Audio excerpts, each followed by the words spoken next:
Hey y'all! This video is presented to you by Bree, Chloe, and Kendall. Our topic is ossification and how our bone heals after it has been fractured. Enjoy! Part 1. Ossification. There are two main types of ossification. The first type that we are going to be looking at is endochondral ossification, which is the most important ossification process in the body.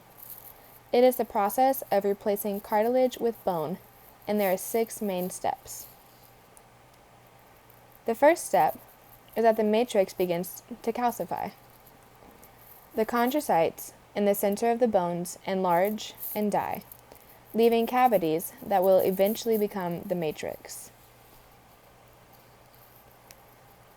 The second step is that a new layer of bone will begin to grow on the outer edge. Once the outer layer is formed, blood vessels and perichondrial cells convert into osteoblasts. Next, the process of cartilage converting into spongy bone begins.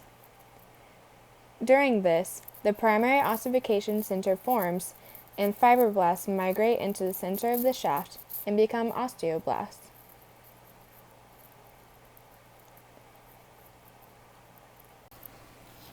The fourth step is when the bone begins to grow in diameter by way of appositional growth. The bone increases in length along with diameter, and the osteoclasts degrade the trabeculae in the center of the shaft to form the medullary cavity. After the medullary cavity is created, the capillaries and osteoblasts migrate into the epiphysis, creating the secondary ossification centers.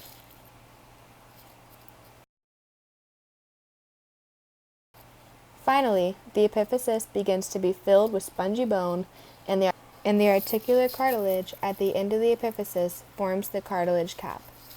After all processes and steps are complete, the growth plate is left separating the diaphysis and the epiphysis. But wait, there is one more step. The seventh step is the closing of the epiphyseal plate during puberty, marking the end of growth in long bones.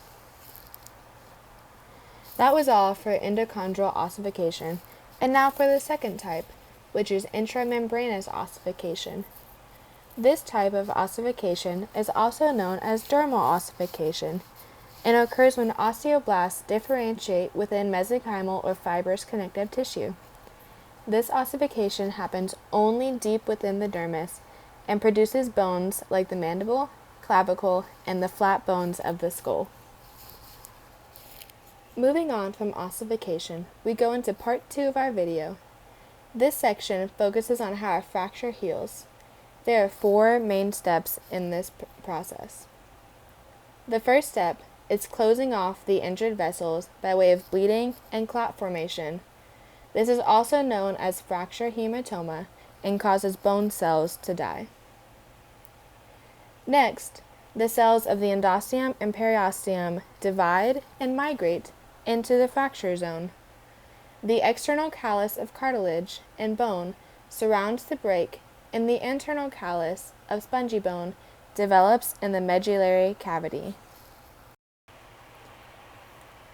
The third step begins when osteoblasts replace the central cartilage of the external callus with spongy bone.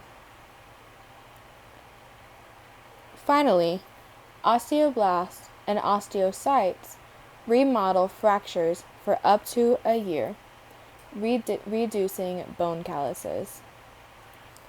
There are 8 main types of fractures, and they are simple, a bone fracture without damaging the skin or surrounding tissues; compound, a broken bone pierces the skin; impacted, broken ends of the bone are jammed together by the force of injury; comminuted, the entire affected area is shattered into fragments; green stick, only one side of the bone shaft is broken and the other side is bent; avulsion, when a fragment of bone tears away from the main; compression, a loss of bone mass caused by osteoporosis; and epiphyseal, which is along the growth plate of a bone.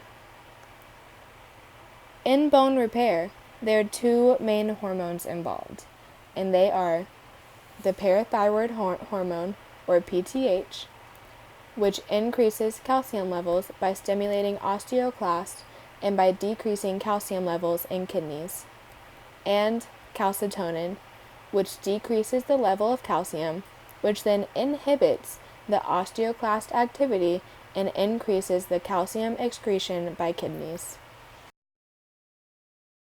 And that is all that we have for y'all today.